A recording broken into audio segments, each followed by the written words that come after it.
नमस्कार, आज तक देख रहे हैं आप, साथ आपके मैं हूं अर्पिता और अब बड़ी खबर मुंबई से। यहां हिट एंड रन केस में राजनीति गर्मा गई है। बेकाबू बीएमडब्ल्यू कार ने स्कूटी सवार पति पत्नी को टक्कर मार दी, जिसमें महिला की मौत हुई। घटना के बाद आरोपी फरार हो गया। आरोपी के तार एकनाथ शिंदे गुट शिवसेना से जुड़े रहे हैं, इसलिए मामले में सियासत है। मुंबई के अस्पताल में पीड़ित से मिलने के लिए आदित्य ठाकरे पहुंच गए हैं। आरोपी का नाम मिहिर शाह है और जिस शख्स ने टक्कर मारी वो पालघर का रहने वाला है। शिंदे गुट की शिवसेना का पदाधिकारी है। मिहिर के पिता को हिरासत में ले लिया गया।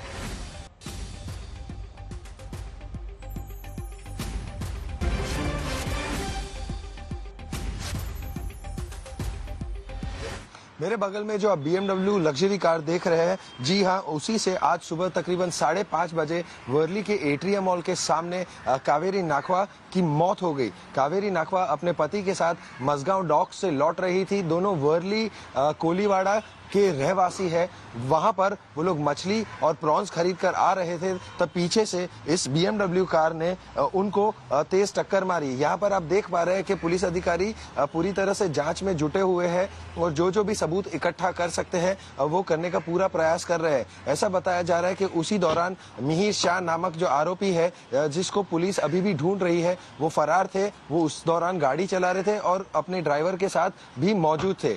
दोनों फरार हो गए हैं और उनको किसी भी वक्त यहाँ पर लाया जा सकता है। अगर जो मृत लेडी कावेरी नाखवा की बात करें तो कहीं ना कहीं समझा दे कि उनकी जो साड़ी का पल्लू या ड्रेस का कपड़ा था वो गाड़ी में अटक गया था और उससे वो खिंच गए थे 3 से 4 किलोमीटर। और उसी दौरान जब टक्कर मारी, इसी स्कूटी पर थे और जिस तरीके से ये स्कूटर को डैमेज पहुंचा है, यहाँ पर टेल लाइट आप देख सकते हैं कि पूरी तरह से निकल चुकी है। तो पीछे से बहुत ही तेज टक्कर मारी, जिसके कारण उनके पति को और कावेरी नाखवा को भी काफी नुकसान हुआ और लग गया। कावेरी नाखवा की मौत अपने इलाज के दौरान ही हो गई, लेकिन अस्पताल में अभी फिलहाल वर्ली पुलिस स्टेशन जहां से हम रिपोर्ट कर रहे हैं और मौजूद है, वहां पर उनके पति जो है फिलहाल यहां पर आए हुए हैं। पुलिस के साथ सारी जो है बातचीत करते हुए कहीं ना कहीं जो इम्पैक्ट जिसे हम अंग्रेजी में कहते हैं वो इतना तेज था कि दोनों उड़ गए थे। और कहीं ना कहीं आप देख पा रहे होंगे कि विंडशील्ड पर नुकसान पहुंचा है और बॉनेट भी कैसे दब गया है। तो जिसे हम कहते हैं कि impact of the accident was so high कि उसी दौरान वो लोग उड़ गए और सीधा बॉनेट और जो विंडस्क्रीन है उस पर गिरे। और आगे से तो कहीं ना कहीं उसका दृश्य आप देख ही पा रहे होंगे। ये जो गाड़ी है MH48 AK4554, ऐसा बताया जा रहा है कि इसके जो ओनर है वो शिंदे गुट एकनाथ शिंदे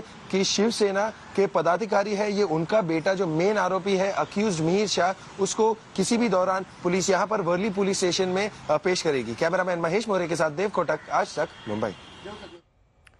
आदित्य ठाकरे पीड़ित परिवार से मिलने पहुंचे। सीएम एकनाथ शिंदे को सामने आना पड़ा। सीएम ने कहा कि दोषी चाहे जो भी हो, छोड़ा नहीं जाएगा।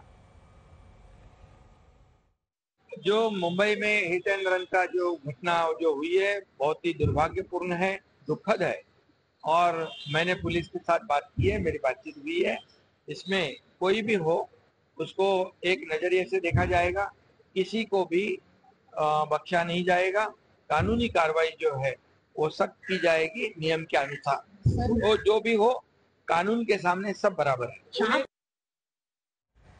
उधर कश्मीर में सेना ने एक बार फिर आतंक पर करारा वार किया। कुलगांव में कल दोपहर से जारी 2 एनकाउंटर में अब तक 6 आतंकी मारे जा चुके हैं। एक जगह पर एनकाउंटर अब तक जारी है। उधर राजौरी में उन आतंकियों की तलाश है जो सेना की एक चौकी पर फायरिंग करके भागे थे। कश्मीर में आतंकियों के साथ एनकाउंटर। सेना ने आतंकियों को दिया मुंहतोड़ जवाब। कुलगाम में 2 जगह आतंकवादियों से एनकाउंटर।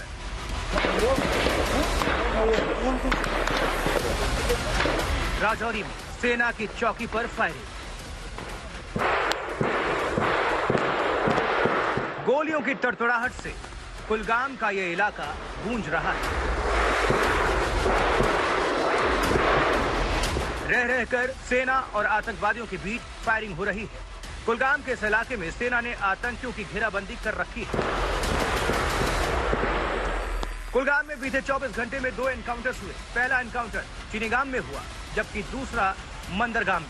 ये तस्वीरें मंदरगाम में हुए बड़े एनकाउंटर की है। आखिरी खबर तक यहां 4 आतंकवादी ढेर किए जा चुके थे। चिनीगाम में अब तक एनकाउंटर चल रहा है, जबकि मंदरगाम में ऑपरेशन पूरा हो गया है।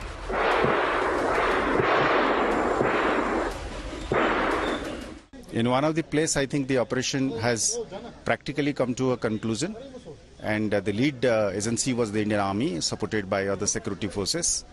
In the other, I think the operation is still continuing, in the sense that though 4 terrorists have been already killed. ये दोनों एनकाउंटर्स कल शुरू हुए थे। कल दोपहर 1:30 बजे सेना ने आतंकियों को घेरा। रात को ऑपरेशन रोक देना पड़ा, लेकिन सुबह की पहली किरण के साथ ही एनकाउंटर फिर शुरू हुआ और जल्द ही आतंकवादियों के काम तमाम होने की खबर आ गई। ड्रोन तस्वीरों में ढेर हुए आतंकियों के शव साफ दिख रहे हैं। ये घने जंगल वाला इलाका है जहां आतंकवादियों ने अपना ठिकाना बना रखा था, लेकिन भारतीय सुरक्षा बलों ने उनका खात्मा कर दिया। आतंकियों की हिमाकत का तीसरा मामला राजौरी का है, जहां आतंकियों ने एक आर्मी की चौकी पर फायरिंग की। जवाबी फायरिंग में एक सेना का जवान जख्मी हुआ। अंधेरे का फायदा उठाकर आतंकी भाग गए। सेना और पुलिस ने तलाशी का बड़ा अभियान छेड़ा है। आतंकियों को हाल के सालों में कश्मीर में सेना और पुलिस मुंहतोड़ जवाब दे रही है। अशरफ वानी के साथ ब्यूरो रिपोर्ट आज तक। की दर्दनाक मौत वाले हाथरस कांड की जांच कैसे चल रही है? न्यायिक आयोग तेज रफ्तार से जांच कर रहा है। मुख्य आरोपी मधुकर से पूछताछ हो रही है। इस बीच पुलिस का बयान भी सुनिए, जो कह रही है कि मधुकर ने ही सारी लापरवाही की। अतीत का तो प्रायश्चित करना ही पड़ेगा।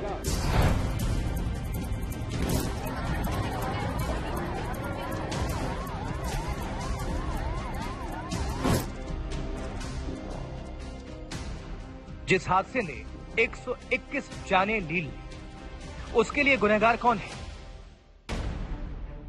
इसकी जांच शुरू हो गई है। इस बीच 4 दिनों के बाद बाबा सूरजपाल सामने आया, सफाई दी और फिर गायब हो गया। सुनिए बाबा ने कल कैसे कहा था कि कुछ उपद्रवी आए थे।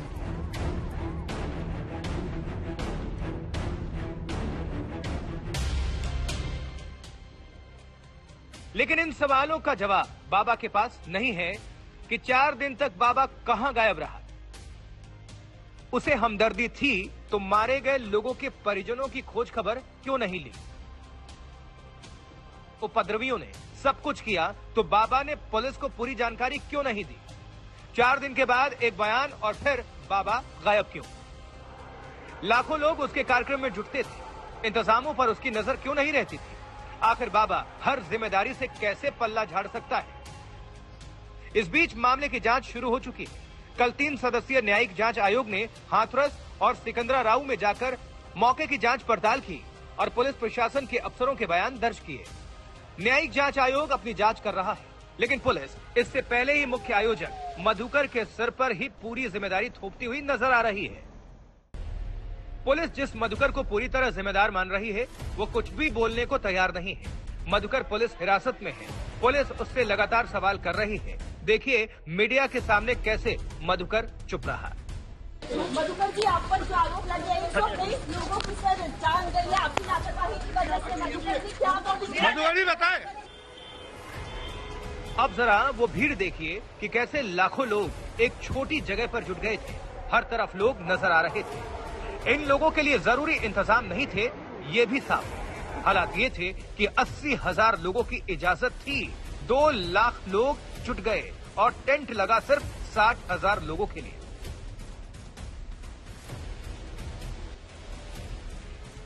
जांच से यह भी साफ है कि सारी जिम्मेदारी आयोजकों पर डालकर बाबा को कहीं ना कहीं बचाने की तैयारी है। हिमांशु मिश्रा और संतोष शर्मा के साथ समर्थ श्रीवास्तव, आज तक। वो नाम का बाबा था, लोग उसके चरणों की धूल लेने के लिए जान पर खेल जाते थे, लोग उसके लिए पागल थे। लेकिन इस बाबा की एक अलग शानदार ललक तक भरी दुनिया थी। हम आपको आज बाबा किसी दुनिया में लेकर चलेंगे जहां शानदार होटल रिजॉर्ट जैसे आश्रम हैं, होटलों जैसे लॉन हैं, लाखों की लग्जरी गाड़ियां हैं। बाबा तो है लेकिन 5 स्टार स्टाइल में।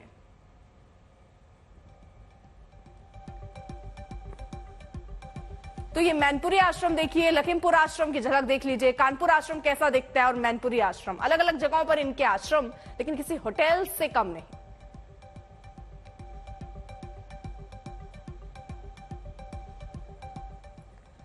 आज तक आपको लगातार बाबा के उन आश्रमों की झलक दिखा रहा है जो लग्जरी का दूसरा नाम है। आज बारी लखीमपुर खीरी की है। यहाँ कहने को तो ये एक निजी प्रॉपर्टी है, लेकिन असल में ये बाबा सूरजपाल का शानदार आश्रम है। यहाँ भी मैनपुरी और कानपुर जैसी शान दिखती है जो बाबा की पहचान है।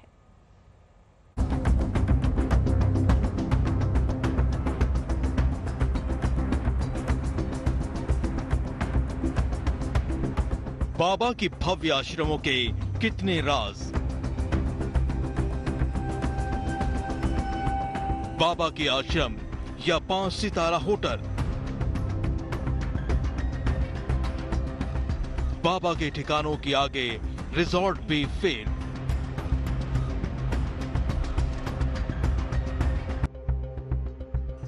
ये बाबा 5 स्टार है।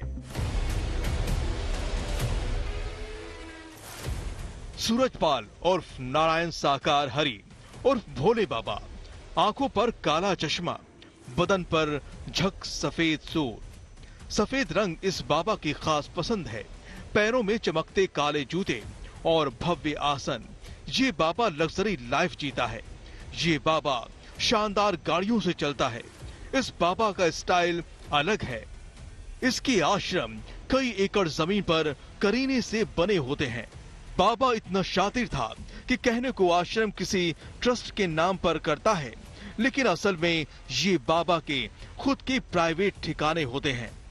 आज तक लगातार बाबा की ठिकानों की, उसकी लग्जरी आश्रमों का हर राज आपको दिखा रहा है। आज हम बाबा के एक और ठिकाने पर आपको लेकर चलेंगे। आज बारी है बाबा के लखीमपुर खीरी स्थित आश्रम की। पहले जरा माहौल देखिए।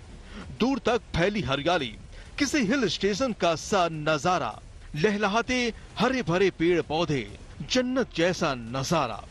यहीं पर है बाबा का ये आश्रम।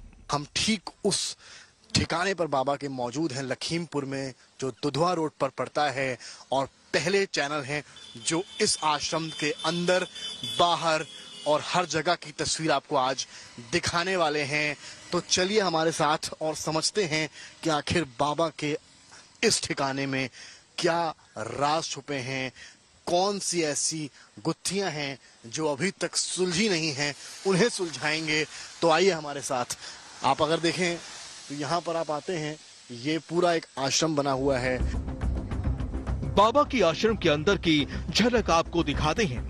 देखिए कैसे यहाँ शानदार आर्टिफिशियल गुंबद रखे हैं। बाबा यहाँ आता था तो इनका इस्तेमाल होता था। कुछ मूर्तियां रखी हैं। बताया जाता है कि ये गोल्ड प्लेटेड है। ये सारा तामझाम तब सजाया जाता था जब बाबा सूरजपाल यहाँ आता था। और देखिए तमाम तरीके की सुंदर सुंदर चीजें यहाँ पर रखी हुई हैं। यहाँ पर आप सबसे पहले देखेंगे तो बड़े बड़े से वो गुंबद लगे हैं। आप जैसे राजमहल में देखते हैं, जो राजपूत शासक होते थे उस समय होते थे, उस तरह के यहाँ पर बड़े बड़े से गुंबद, रूपी पिलर्स सही शब्द होगा, जो लगे हुए हैं। पीछे तमाम फूल पत्ती रखे हैं, जो यूजुअली यहाँ पर सत्संग होता है वहाँ की व्यवस्था होती है। लकड़ी के खरपच्चे लगे हैं, टेंट लगाने के लिए काफी व्यवस्था है। यहाँ पर आप देखिए 2 सुंदर सुंदर मूर्तियां बनी हुई हैं महिलाओं की, जो कहीं ना कहीं यहाँ शंख हाथ में लिए हुए हैं। और यहाँ पर पानी की व्यवस्था होगी। इस तरह से इसको बनाया गया, डिजाइन किया गया है। बाबा के लखीमपुर आश्रम में रखी ये बड़ी बड़ी लग्जरी गाड़ियां भी काफी कुछ कहती हैं। इससे आप बाबा की लाइफ स्टाइल का अंदाजा लगा सकते हैं। संपूर्ण ब्रह्मांड में सदा सदा के लिए जय हो, ये वही पंक्तियां हैं जो आपने शायद मैनपुरी या कानपुर या राजस्थान के आश्रमों में देखी होंगी। इतना ही नहीं, आप यहाँ पर जब आते हैं तो बड़ी बड़ी गाड़ियां आपको यहाँ पार्किंग में खड़ी मिलेंगी। आप देखिए यहाँ पर कितनी बड़ी बड़ी गाड़ियां हैं जो यहाँ पर खड़ी हुई हैं। हालांकि 2 गाड़ियां बड़ी बड़ी आपको मैं दिखा रहा हूँ। ये पूरा आश्रम किसी रिजॉर्ट जैसा दिखता है। दूर तक हरियाली फैली है, दूर दूर तक इंसान नहीं। ऐसा रहस्यमयी है बाबा का ये होटल नुमा आश्रम। हाँ, यहाँ आते हैं तो यहीं रुकते हैं। इन्हीं कमरों में रुकते हैं? जी हाँ, यही कमरे आपको दिखाने जो दिखाए आपको, ये देखिए फिर से आपको लेकर आते हैं यहाँ पर। ये वही कमरे हैं जहाँ पर बाबा रुकते हैं। यहीं पर आरती भी थी और यहीं पर वो तस्वीरें भी हमने आपको दिखाई। जिस तरह से यहीं पर व्यवस्था की जाती है, दावा है यहाँ के ओनर का कि यहीं पर व्यवस्था की जाती है, यहीं पर मैट लगाई जाती है और यहीं पर बाबा और गुरु माँ के रहने की व्यवस्था भी की जाती है। बाबा के ऐसे कई आश्रमों की पूरी फेहरिस्त है। सवाल ये कि अगर बाबा मानवता की बात करता है, गरीब गुरबों की जिंदगी बेहतर करने के काम में लगा है, तो फिर इन 5 स्टार आश्रमों की क्या जरूरत। लखीमपुर खीरी से समर्थ श्रीवास्तव, आज तक। 24 आश्रम और 100 करोड़ की जमीन, ये बाबा का वो स्याह पहलू है जिससे उसके भक्त शायद कम वाकिफ हों, लेकिन यही वो पहलू है जो बाबा की असली सूरत सामने लाते हैं। जो पैसा नहीं छूता, जो पैसे का दान नहीं देता, वो बाबा 100 करोड़ की जमीन क्यों समेट चुका था और उसके आश्रमों की तादाद क्यों बढ़ती जा रही थी। ट्रस्ट के नाम ये पूजा आराधना के ठिकाने थे, तो इनको ऊंची दीवारों से घेर कर ताले क्यों लगा दिए गए थे।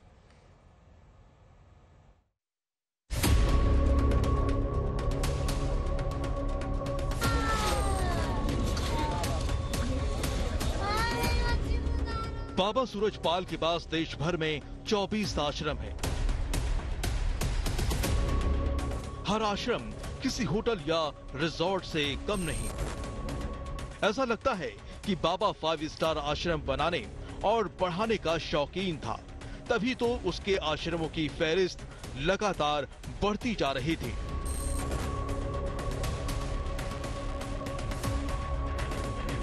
उसके पास जमीनों का अंबार लगता जा रहा था। जरा नजर डालिए कि बाबा कितना रईस था।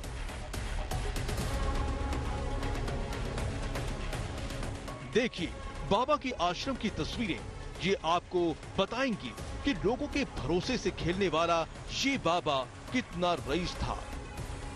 जो बाबा खुद कोई दान नहीं लेता था, उसने शातिर तरीके से ट्रस्ट बनाए और उनके नाम से जायदाद खरीदी। बाबा के साम्राज्य की एक झलक देखिए। उसके पास देश भर में कई राज्यों में कुल 24 आश्रम हैं। उसके आश्रमों के पास 100 करोड़ से ज्यादा की जमीन है।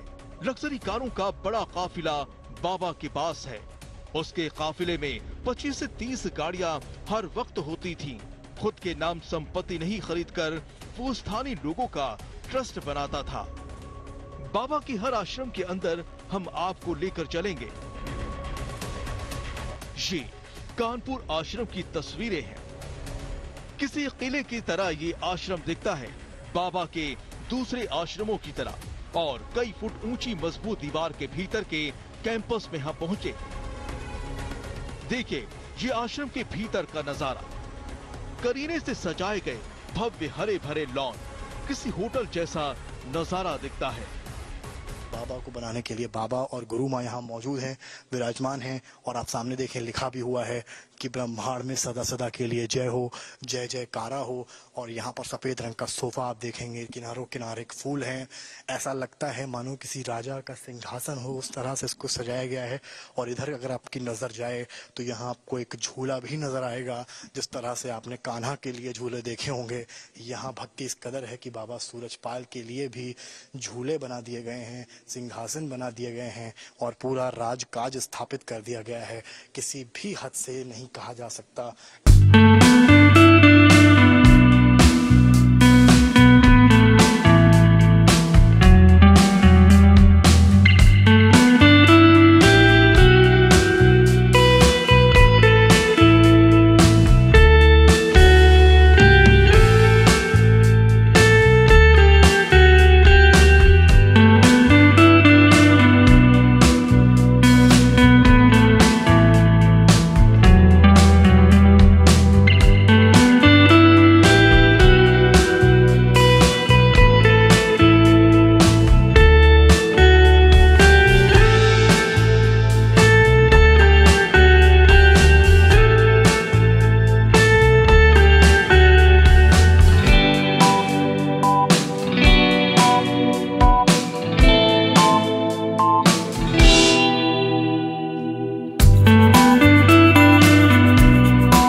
रास्ते को सड़क पर रंगोली, किनारे लगी रेलिंग को फूलों से सजाया गया है। बाबा की कोठी में कुछ खास सेवादार ही जा पाते हैं, बाकी के लिए एंट्री बैन है। 21 बीघे में ये आश्रम फैला हुआ है, मैनपुरी के बिछुआ इलाके में। ये आश्रम अलीगढ़ के नेशनल हाईवे से बिल्कुल सटा हुआ है, कीमती जमीन है। और इस आश्रम के अंदर जो कोठी बनी है, इस कोठी में रहने के लिए बाबा के लिए आलीशान कोठी है। और ये पूरा, जरा और भी आगे बढ़ते हैं, ये पूरा मेन गेट है, यहाँ से बाबा अंदर प्रवेश करते हैं। पहला गेट है जहाँ पे उनके श्रद्धालु आते हैं, दूसरे लोग भी आते हैं। और ये देखिए बाबा का दौसा राजस्थान का आश्रम उसी तरह की शानदार रंगोलियों से सजा। शहर के बीच है ये आश्रम, लेकिन उसको इस तरह से कवर कर दिया गया है कि बाहर के लोग इसकी झलक नहीं पा सके। बाबा के इन आश्रमों में कई राज छुपे हैं। ये जब खुलेंगे तो बाबा के नए कारनामों की फहरिस्त सामने होगी।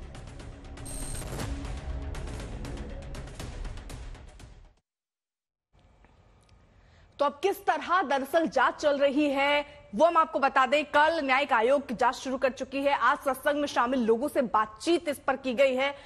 कल मौके का जायजा लिया गया। आज प्रशासनिक अफसरों के बयान होने वाले हैं, यानी लगातार जांच चल रही है। और जांच कहां तक पहुंची वो हम आपको बता रहे हैं। कल देखिए पुलिस अफसरों के बयान दर्ज हुए और आज मुख्य आरोपी से पूछताछ भी जारी है और इस पे लगातार जांच की कड़ियां जोड़ने की कोशिश भी हो रही है। हम बात करते हैं 121 लोगों की दर्दनाक मौत वाले हाथरन कांड की जो जांच है वो न्यायिक आयोग ने तेज रफ्तार से करनी शुरू कर दी है। मुख्य आरोपी मधुकर से पूछताछ हो रही है, लेकिन इस बीच पुलिस का बयान भी सुनिए जो कह रही है कि मधुकर ने ही सारी लापरवाही की।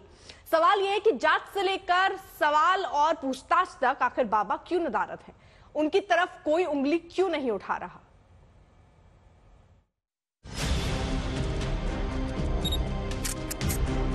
अतीत का तो प्रायश्चित करना ही पड़ेगा।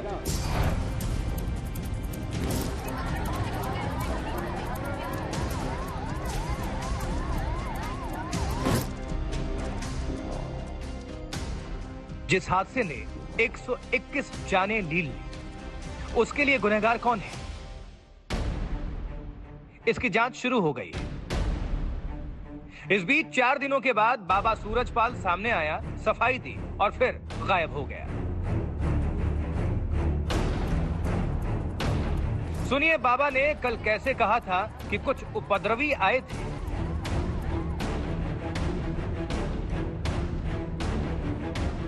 2 जुलाई की घटना के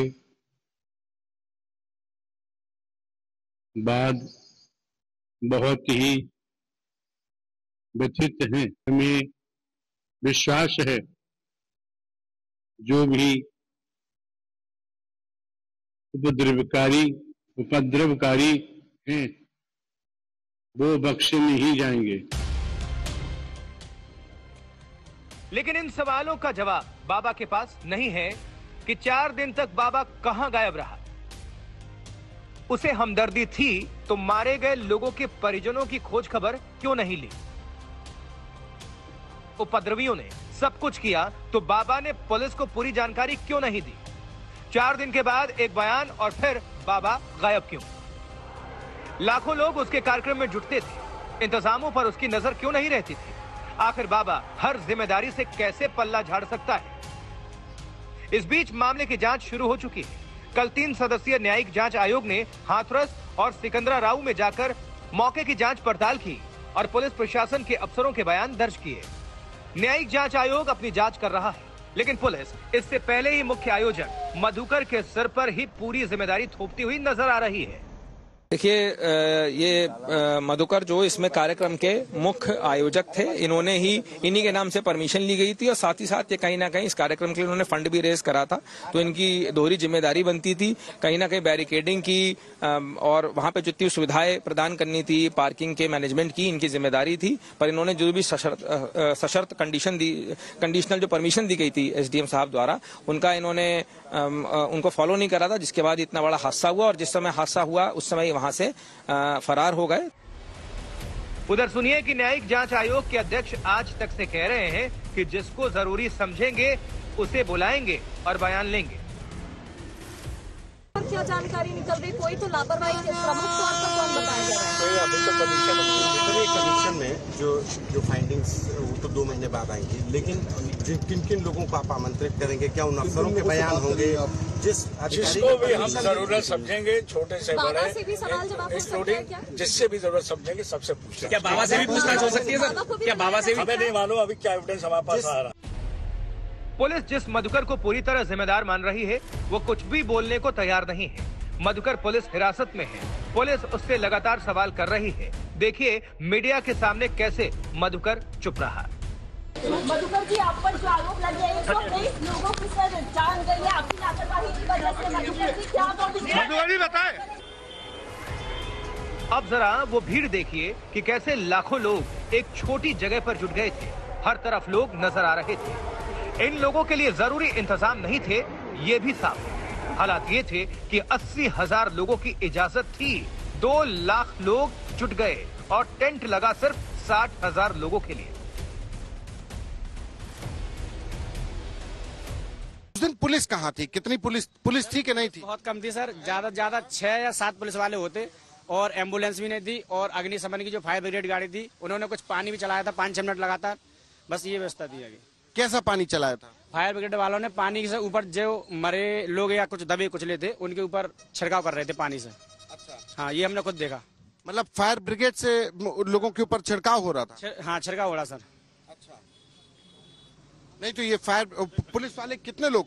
पुलिस वाले लगभग कितने लोग रहे होंगे? सड़क ही पे थे कि कहीं और थे? नहीं सर, यहाँ तो 6-7 ही थे और बाकी रोड पे 10-12 और होंगे, इतने से ज्यादा नहीं थे सर। मतलब 6-7 यहाँ पे, 10-12 और, मतलब 20-25 से ज्यादा कोई पुलिस वाले नहीं थे।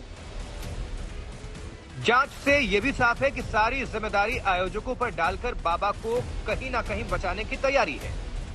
हिमांशु मिश्रा और संतोष शर्मा के साथ समर्थ श्रीवास्तव, आज तक।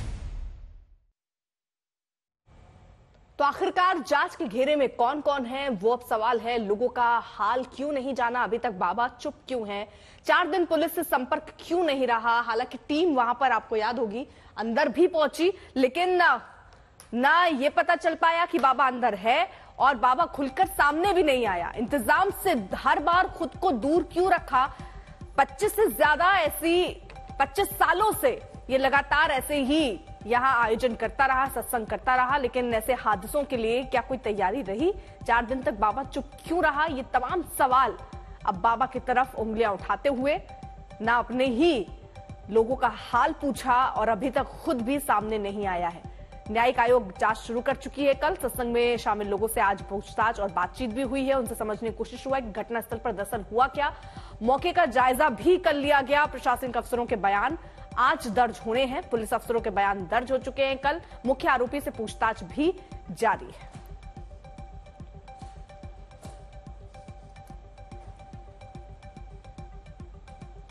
आयकर रिटर्न फाइल करने की आखिरी तारीख 31 जुलाई नजदीक आ गई है। ऐसे में लोगों के पास अभी भी टैक्स बचाने का मौका है। जो गलतियां टैक्स डिक्लेरेशन के वक्त लोगों ने की, अब ITR फाइलिंग के साथ सुधारकर लोग टैक्स बचाने का फायदा पा सकते हैं।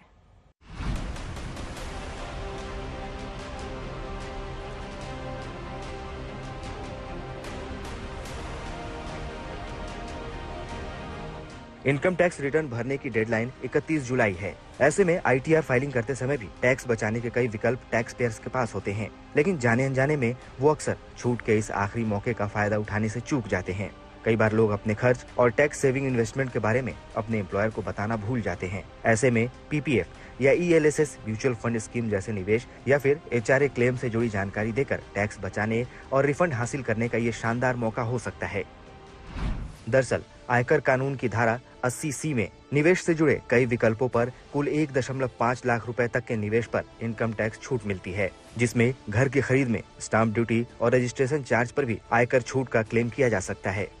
लेकिन अगर किसी की सैलरी में HRA कंपोनेंट शामिल है और इस पर टैक्स डिडक्शन क्लेम करने के लिए जरूरी दस्तावेज अपने एम्प्लॉयर के पास नहीं जमा कराए थे, तो इनकम टैक्स रिटर्न भरते वक्त इस पर टैक्स डिडक्शन क्लेम किया जा सकता है।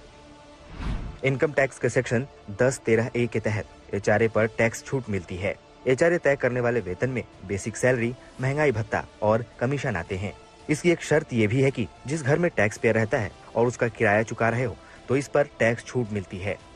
जानकारों का भी मानना है कि ITR फाइलिंग महज एक अनिवार्य औपचारिकता नहीं है, बल्कि ये गलतियों या लापरवाही या लेट लतीफी को सुधारने और टैक्स बचाने का मौका भी है। LHRA की डिडक्शंस है, आप टाइम से डॉक्यूमेंट नहीं दे पाए तो कोई बात नहीं, बट आपने भी रेंट पे किया और आप बाकी कंडीशंस पूरी करते हैं तो आप ITR में क्लेम कर सकते हैं। LTC का क्लेम है, आप नहीं सबमिट कर पाए तो आप अपनी क्लेम कर सकते हो। मेडिकल इंश्योरेंस हो गया, ATG हो गया, ATC की रिसीट्स हो गई, इन केस आप वो डिक्लेरेशंस और सबमिशंस प्रूफ आप एम्प्लॉयर को नहीं दे पाए तो आप आपकी इनकम टैक्स की रिटर्न फाइल करते टाइम वो सारी चीजें क्लेम कर सकते हो। ITR भरते समय आप अपनी जितने भी इन्वेस्टमेंट्स की डिटेल है, जैसे आपने इन्वेस्टमेंट में ELSS स्कीम में कोई पैसा डाला है, EPF में कोई पैसा डाला है, या बच्चों की ट्यूशन फीस पर कोई खर्चा किया है, होम लोन रिपेमेंट के प्रिंसिपल अमाउंट के अंदर कोई खर्चा किया है, या स्टैंप ड्यूटी के अंदर, ये सभी 80C की छूट में कवर अप होते हैं, जिसकी मैक्सिमम लिमिट 1,50,000 है। इसके अलावा मेडिकल पॉलिसी पर अगर टैक्स छूट क्लेम ना की गई हो तो अपने परिवार के सदस्यों में से किसी के नाम पर ली गई मेडिकल पर 25,000 रुपए तक टैक्स कटौती का दावा कर सकते हैं। परिवार के वरिष्ठ नागरिक के नाम पर कटौती की सीमा 50,000 रुपए है। वहीं NPS पर अलग से टैक्स छूट का फायदा मिलता है। वहीं NPS के Tier 1 अकाउंट में कंट्रीब्यूशन पर और विड्रॉल दोनों पर टैक्स छूट का फायदा मिलता है। हालांकि NUT से होने वाली कमाई पर टैक्स की देनदारी बनती है। आज तक ब्यूरो।